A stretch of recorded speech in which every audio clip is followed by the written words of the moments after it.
하나님이여, 주의 인자를 따라 내게 은혜를 베푸시며 주의 많은 긍휼을 따라 내 죄악을 지워주소서. 나의 죄악을 말같게 씻으시며 나의 죄를 깨끗이 제하소서. 무릇 나는 이 내 죄과를 나오니 내 죄가 항상 내 앞에 있나이다. 내가 주께만 범죄하여 주의 목전에 악을 행하였사오니 주께서 말씀하실 때에 의로시다 하고 주께서 심판하실 때에 순전하시다 하리이다. 내가 죄악 중에서 출생하였으며 어머니가 죄 중에서 나를 잉태하였나이다. 아멘.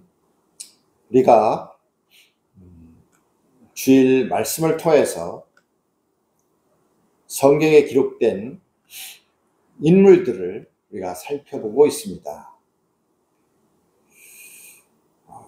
이제 이번 주에 우리가 그리고 다음 주까지 우리가 살펴볼 인물은 우리가 좋아하는 다윗입니다. 다윗의 그 인생 행적, 신앙의 행적을 통하여서 하나님이 어떠한 은혜를 주시는지 이것을 우리가 한번 살펴보는 시간을 갖도록 하겠습니다. 다윗 하면 예수를 믿는 사람들, 그리스도인들에게는 너무나도 유명한 인물입니다. 그리고 누구나 좋아하는 그러한 인물이기도 합니다. 다윗은 통일 이스라엘의 두 번째 왕이죠. 2대 왕이 됩니다. 그리고 아주 강대국으로 이스라엘을 그렇게 만든 그런 왕입니다. 그는 또한 신앙인이었습니다. 하나님 앞에 그야말로 신실한 신앙인으로서의 모범을 보인 그러한 인물이기도 합니다. 그리고 다윗은 오늘 시편의 말씀을 우리가 본문의 말씀으로 정했습니다마는 시편 150편 중에 73편, 거의 절반 정도를 기록한 그러한 인물이기도 합니다. 그 다윗의 인생 행적을 한번 우리가 살펴보면서 하나님의 그 인생을 어떻게 인도하셨고 또 그 다윗에게 어떠한 은혜를 주었는지를 한번 우리가 깊이 깨닫는 시간이 되었으면 좋겠습니다. 다윗이 성경에 등장하는 것은 사무엘상 16절부터입니다. 사무엘상 15절에서 사무엘상 15장에서 이스라엘 왕국의 초대 왕이었던 사울왕이 하나님께 범죄함으로 하나님이 그를 버리시게 됩니다. 그리고 사무엘상 16장에 오면 어린 소년이었던 아버지의 양을 치던 목자 다윗을 당시 사무엘 선지자를 통해서 기름 부음을 받게 됩니다. 그리고 나서 바로 왕이 되는 것이 아니라 많은 사건들을 경험한 후에 다윗이 왕의 자리에 오르게 됩니다. 특별히 블레셋이 전쟁을 일으켜서 이스라엘과 블레셋이 전쟁을 하게 됩니다. 다윗이 이곳에 아버지의 심부름으로 현장에 가게 되는데 그때 그 유명한 블레셋의 장군은 골리앗이었습니다. 이 골리앗은 이스라엘이 섬기는 하나님을 조롱합니다. 그러나 감히 그 골리앗 장군에게 대적할 만한 그런 사람이 이스라엘에는 없었습니다. 그래서 그 골리앗의 모든 조롱을 다 당하고 있는 그 현장에서 어린 소년이었던 다윗이 물맷돌 5개를 들고 나가는 그런 장면이 나오게 됩니다. 그때에 다윗이 골리앗 앞에서 했던 그 말, 너무도 우리의 마음을, 우리의 심령을 울리게 합니다. 그 말씀을 한번 우리가 읽어보도록 하겠습니다. 사무엘상 17장 45절에서 47절의 말씀입니다. 같이 한번 읽어보도록 하겠습니다. 다윗이 블레셋 사람에게 이르되 너는 칼과 창과 단창으로 내게 나아오거니와 나는 만군의 여호와 이름 곧 내가 모욕하는 이스라엘 군대의 하나님의 이름으로 내게 나아가노라. 오늘 여호와께서 너를 내 손에 넘기시리니 내가 너를 쳐서 내 목을 베고 블레셋 군대의 시체를 오늘 공중의 새와 땅의 들짐승에게 주어 온 땅으로 이스라엘에 하나님이 계신 줄 알게 하겠고 또 여호와의 구원하심이 칼과 창에 있지 아니함을 이 무리에게 알게 하리라. 전쟁은 여호와께 속한 것인즉 그가 너희를 우리 손에 넘기시리라. 아멘. 너무도 가슴 뜨거운 그러한 믿음의 말씀입니다. 소년 다윗이 그 기골이 장대한 골리앗을 지금의 체격으로 한번 살펴보니까 키가 2m 85 정도가 됩니다. 엄청난 장군이었습니다. 기골이 장대한 그 골리앗을 향해서 다윗이 물맷돌을 던졌을 때에 하나님의 은혜로 골리앗의 이마를 치게 됐습니다. 그래서 성경에 보면은 그 돌이 골리앗의 이마에 박혔다고 되어 있습니다. 그래서 골리앗은 쓰러지게 됩니다. 이를 통하여서 이스라엘은 블레셋과의 전쟁에서 승리를 얻게 됩니다. 그리고 돌아오게 되죠. 그런데 돌아올 때가 문제가 생기게 됩니다. 많은 백성들이 나와서 환호하며 특별히 여인들이 찬송합니다. 그 장면을 사무엘상 18장 7절의 말씀 한번 7절에서 8절까지 말씀을 우리가 함께 읽어보도록 하겠습니다. 여인들이 뛰놀며 노래하여 이르되 사울이 죽인 자는 천천히요 다윗은 만만이로다 한지라. 사울이 그 말에 불쾌하여 심히 노하여 이르되 다윗에게는 만만을 돌리고 내게는 천천을 돌리니 그가 얻을 것이 나라 말고 무엇이냐.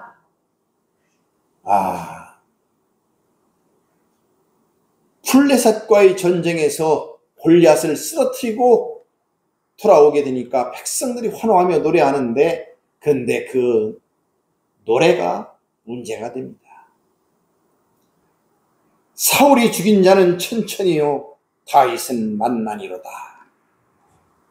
당시 사울 왕이 죽인 자는 천천히고 다윗이 죽인 자는 만만이라는 이 백성들의 찬송을 듣고 사울 왕은 비가 상하게 됩니다.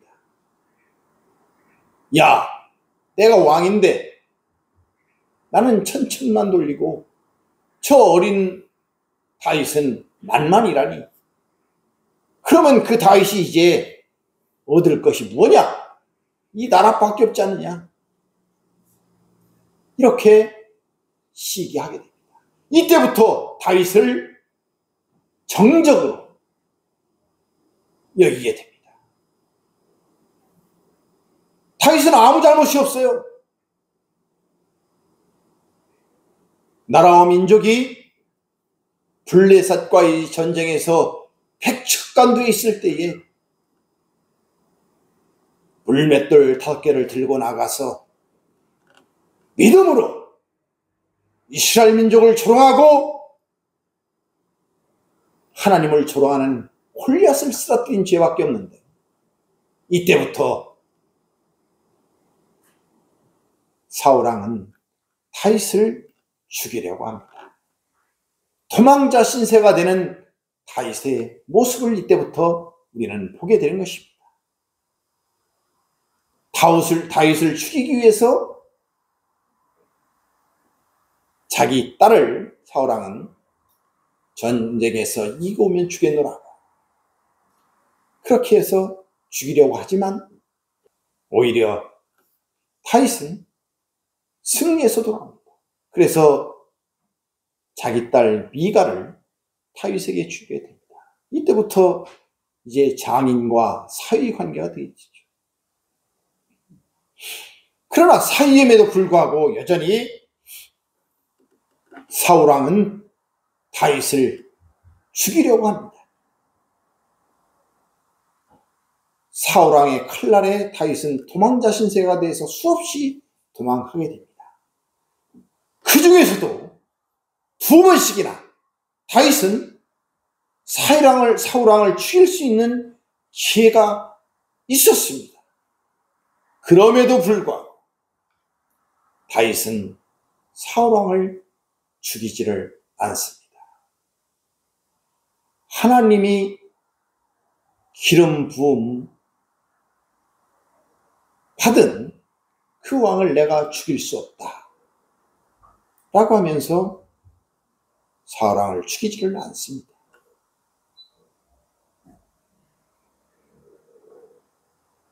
그 이후에 사무엘상 31장 마지막 장에 가게 되면은 사울왕이 블레셋과의 길보산 전투에서 패하게 되고 거기서 죽게 됩니다. 그리고 이제 사무엘 하로 넘어와서 사무엘하 2장에서 다윗은 12지파 중에 유다 지파의 왕으로 오르게 됩니다. 그리고 드디어 사무엘하 5장에 오게 되면 12지파 전체를 다스리는 통일왕국의 왕으로 등극하게 됩니다. 그 이후에 다윗 왕은 강력한 군사력으로 싸우는 곳마다 하나님이 함께해 주셔서 강대국으로 영토를 확장하게 됩니다. 그리고 하나님 임재의 상징인 언약궤를 예루살렘으로 우여곡절 끝에 모셔오게 됩니다. 그리고 또한 사울 왕의 자손이었던 무비보셋을 불러서 같은 식탁 자리에서 먹을 수 있도록, 그리고 사울 왕의 모든 재산을 다시 돌려주는 그런 선대를 베풉니다. 사실 이것은 쉽지 않은 일입니다. 보통 자기의 정적이 죽게 되면 우리나라로 말하면 삼족을 멸하죠. 그 씨를 없애버리는 것이 그러한 정적에 대한 그러한 처리 방법입니다. 그럼에도 불구하고 다윗은 요나단과의 여러 가지 의리, 이런 것들을 그대로 지켜서 사울왕의 손자였던 무비보셋을 선대하는 그런 장면을 우리가 볼 수가 있습니다. 이렇게 다윗 왕은 어느 것 하나 버릴 수 없는 완벽한 사람이었습니다. 왕으로서도 완벽하고 그야말로 하나님 앞에 신앙으로도 완벽하고 또한 인간적으로도 정말로 완벽한 사람이었습니다. 그야말로 승승장구하는 다윗입니다. 그런데 이제 사무엘하 11장에 오게 되면 다윗이 그 인생에서 실패하는, 추락하는, 몰락하는 그런 사건이 일어나게 됩니다. 오늘 우리가 읽은 본문 시편 51편을 우리가 한번 보도록 하겠습니다. 성경에 보면 시편 51편 1절 말씀을 읽기 전에 그 위에 보면 해설의 내용이 있습니다. 해설에 이렇게 기록이 되어 있습니다. 다윗의 시, 인도자를 따라 부르는 노래. 다윗이 밧세바와 동침한 후 선지자 나단이 그에게 왔을 때, 이렇게 해설이 붙어 있습니다. 그러면 이게 무슨 사건인가? 사무엘하 11장 1절과 2절의 말씀을 우리 한번 읽어보도록 하겠습니다. 그 해가 돌아와 왕들이 출전할 때가 되매 다윗이 요압과 그에게 있는 그의 부하들과 온 이스라엘 군대를 보내니 그들이 암몬 자손을 멸하고 랍바를 에워쌌고 다윗은 예루살렘에 그대로 있더라. 저녁 때에 다윗이 그의 침상에서 일어나 왕궁 옥상에서 거닐다가 그곳에서 보니 한 여인이 목욕을 하는데 심히 아름다워 보이는지라. 자, 보통 전쟁을 하게 되면 대부분의 전쟁에서, 큰 전쟁에는 왕이 출전하게 됩니다. 근데 오늘 11장 1절의 말씀에 보면 암몬이라는 나라와 족속과 전쟁이 벌어지게 됩니다. 그런데 11장 1절의 말씀에 왕들이 출전할 자가 되매, 이렇게 돼 있죠. 그런데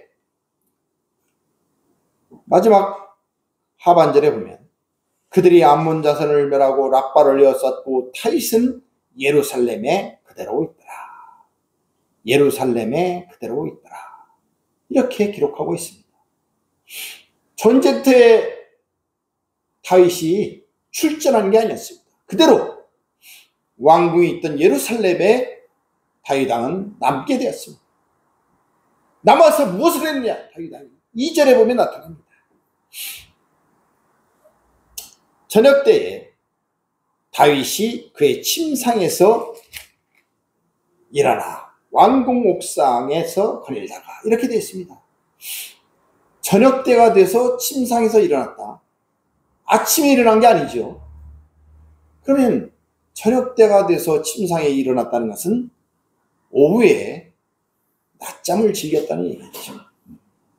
지금 자기의 부하들, 군사들은 암몬과 싸우기 위해서 전쟁터에 나가 있습니다. 그런데 다윗은 그 전쟁에 출전하지 않고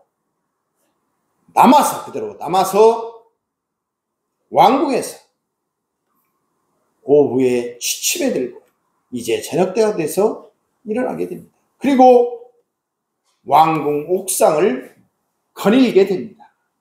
거닐다가 그곳에서 보니 한 여인이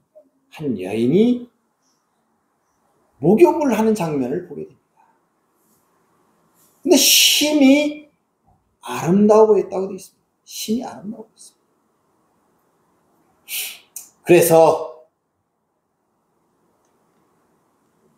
사람을 보냅니다. 그리고 그 여인이 햇사람 우리아의 아내 밧세바인 것을 알게 됩니다. 그리고 전령을 보내서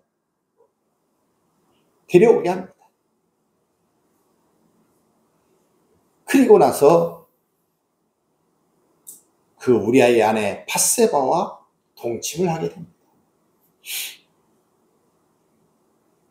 그런데 여기에 문제가 생겼습니다. 밧세바가 임신을 하게 된 것입니다. 임신. 그 왕에게 자신이 임신하게 됐다고 전하게 됩니다.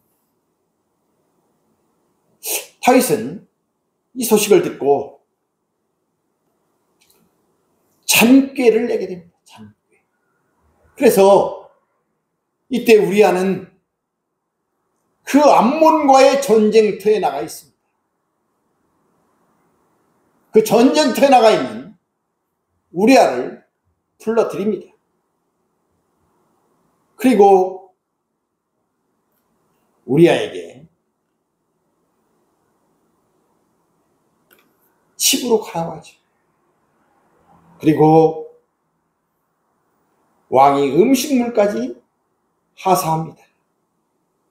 그런데 문제가 또 생겼습니다. 이 우리아가 집으로 가야 될 텐데 집으로 가서 그 아내 밧세바와 통침을 하게 되면 그 낳은 자식이 우리아의 자식이라고 생각할 수밖에 없겠죠. 지금 이 시점이 예수님이 오시기 전 약 1000년 전의 일입니다. 그러니까 지금으로부터 온다면 약 3000년 전에 일어난 사건입니다. 그러니까 그때는 DNA 검사라든지 진짜 확인을 할 수 있는 그런 시기는 아니었습니다.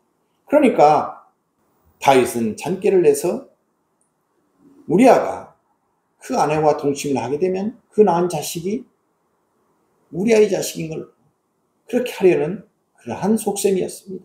그런데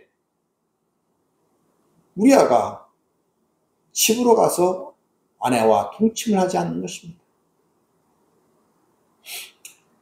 그러니까 다윗이 이튿날 우리아에게 묻습니다. 10절에 보면 어찌하여 내 집으로 내려가지 아니했느냐 이렇게 물으니까 11절에 우리아가 하는 대답을 한번 우리가 보도록 하겠습니다. 읽어보도록 하겠습니다.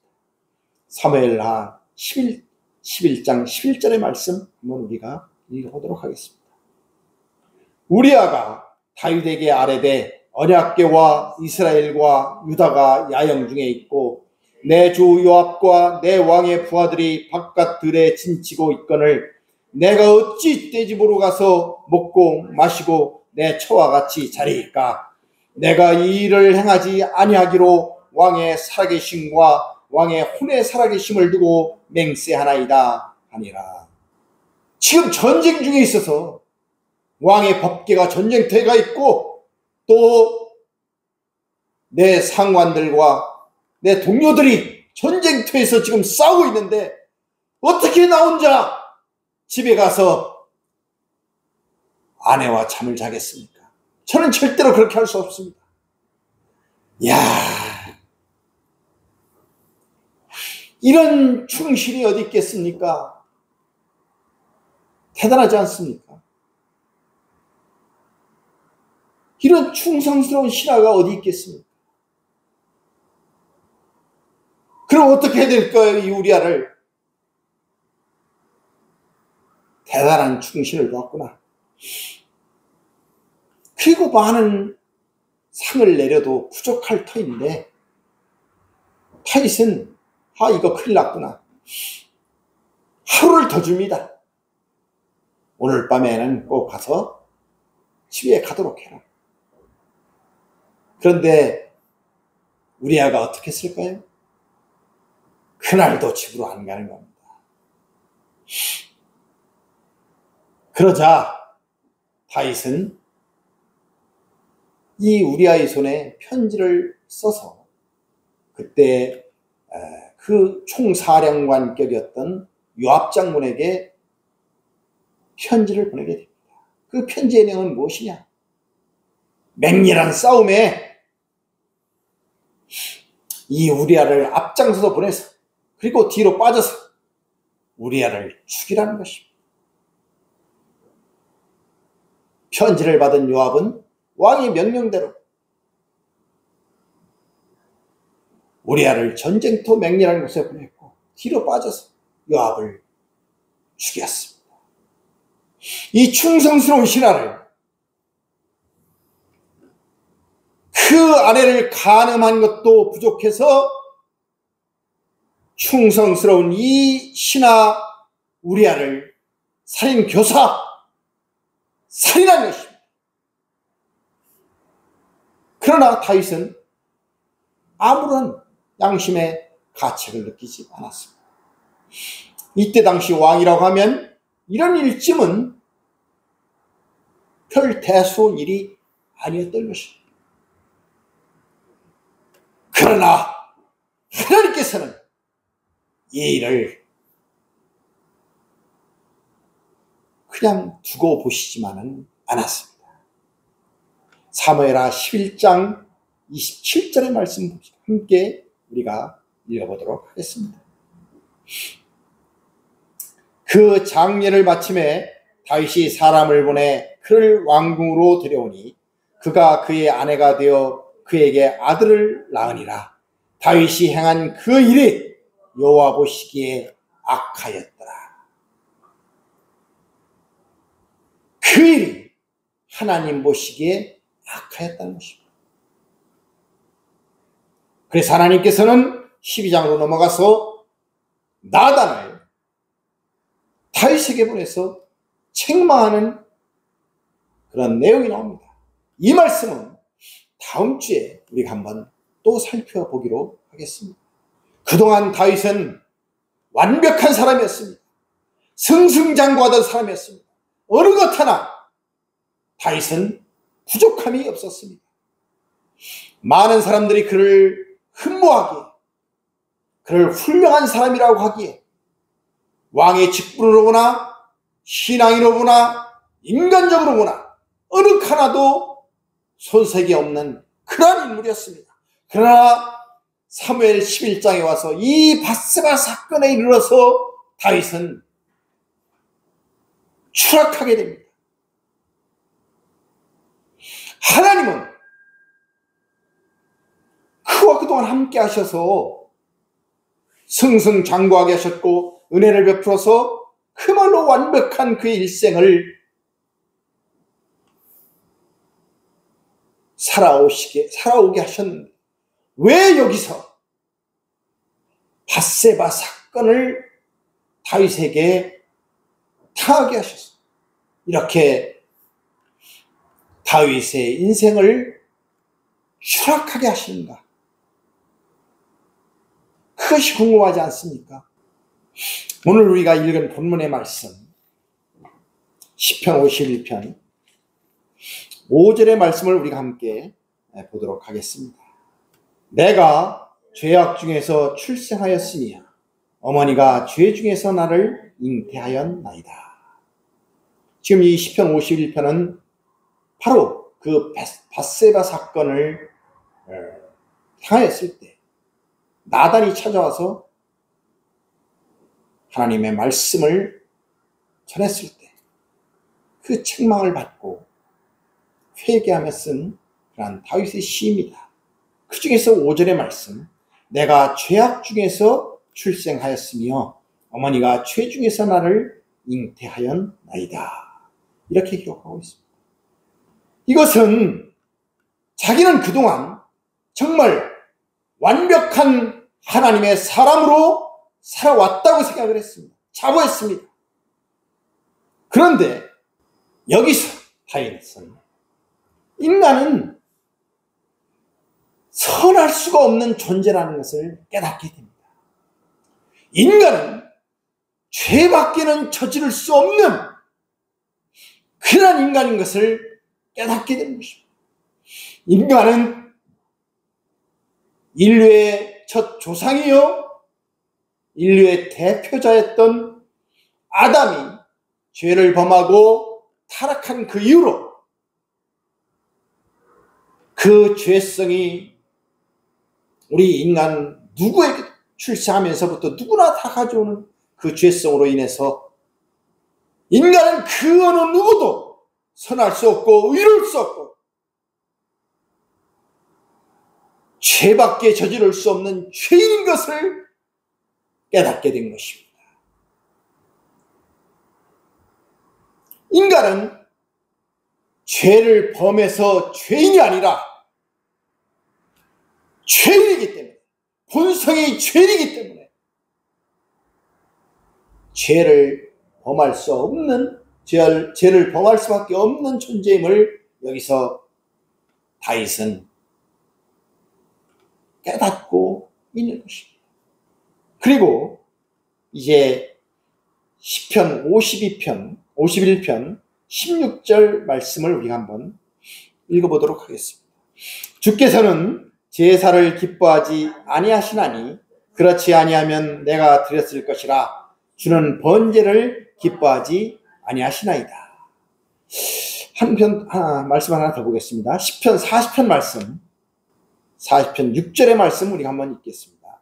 주께서 내 귀를 통하여 내게 들려주시기를 제사와 예물을 기뻐하지 아니하시며 번제와 속죄제를 요구하지 아니하신다 하신지라. 아멘.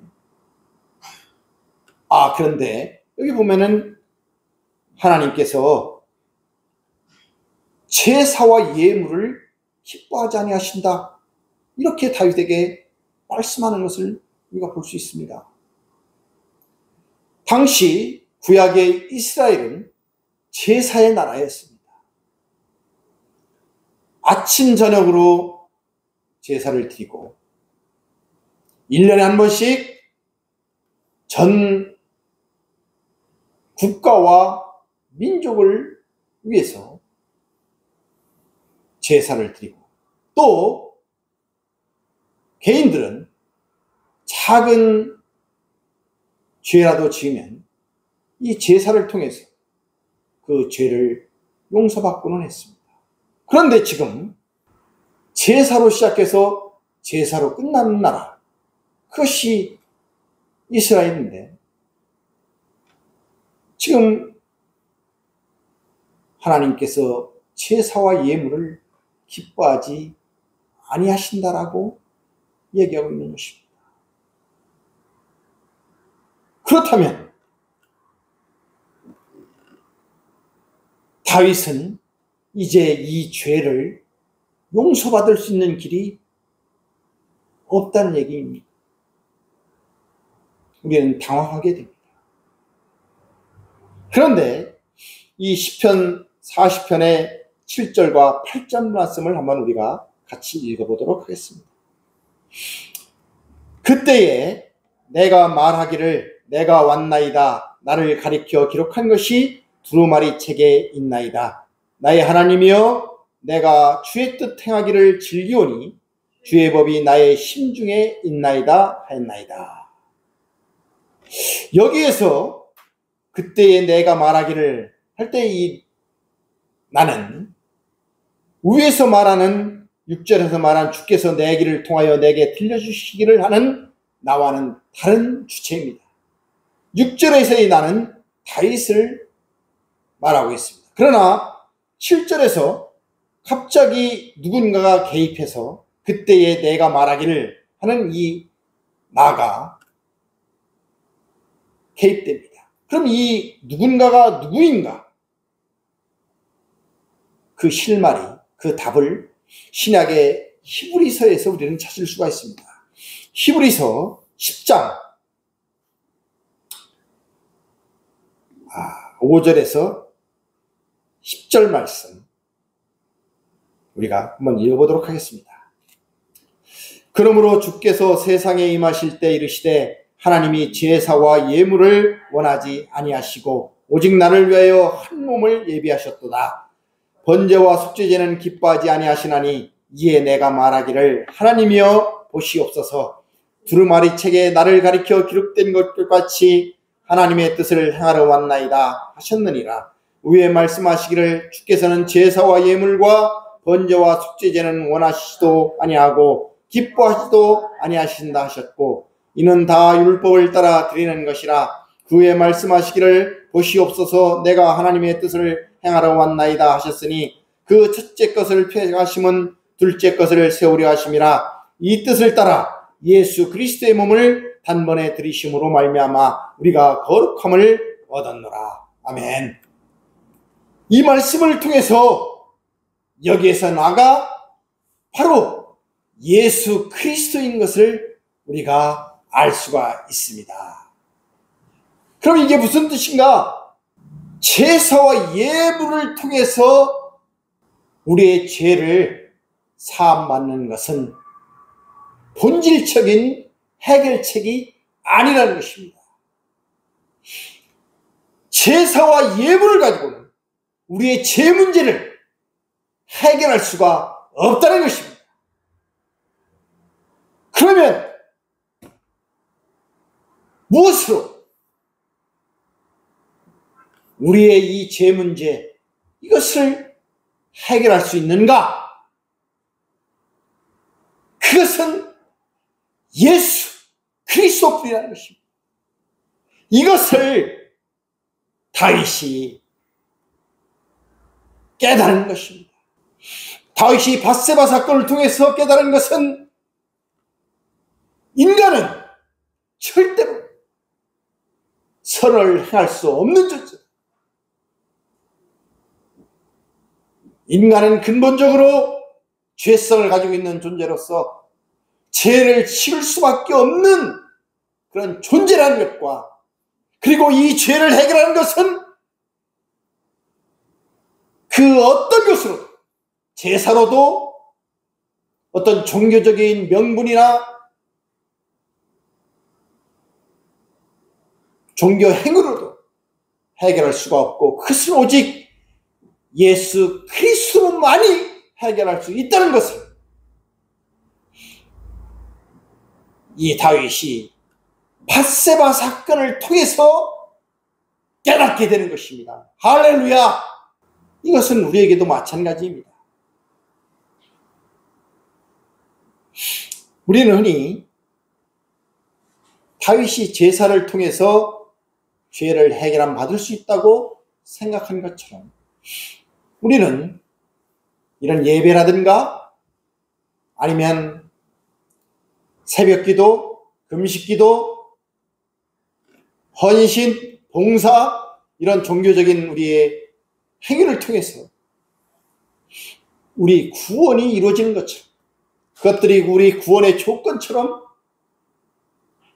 그렇게 생각하는 경우가 많이 있습니다. 이것은 왜 우리가 그렇게 생각하느냐? 그것은 인간이 가지고 있는 악한 본성 때문입니다. 이것들 가지고는 우리가 구원을 받을 수가 없는 것입니다.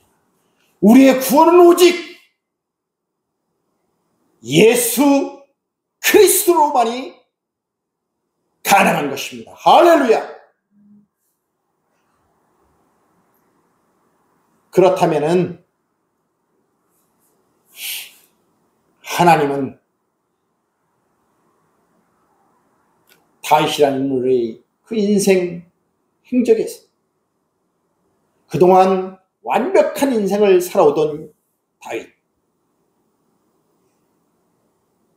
그 다윗을 밧세바 사건을 통해서 인생의 추락을 경험하게 합니다. 그럼 왜 인생의 추락을 다윗에게 경험하게 하느냐?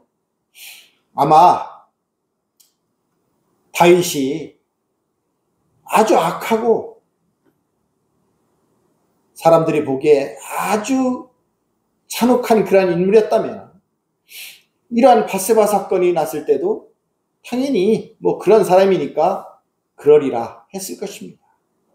그러나 완벽했던 믿음의 사람 다윗이 이런 일을 저질렀기 때문에 우리는 당황하고 또한 다윗도 너무도 시편 51편에서 40편에서 본 것처럼 그 실패에 인생의 실패에 절망하게 되는 것입니다. 그러나 그 절망 속에서, 그 인생의 추락 속에서 하나님은 무엇을 깨닫게 하십니다. 그것은 인간은 절대로 선할 수 없다는 인간의 그 정체성, 그것을 깨닫게 하시고, 그 죄에 대한 구원은 인간 스스로 종교 행위로, 그 어떤 것으로도 불가능하고 오직 예수 그리스도로만이 가능하다는 것을 깨우쳐주기 위해서 다윗을 그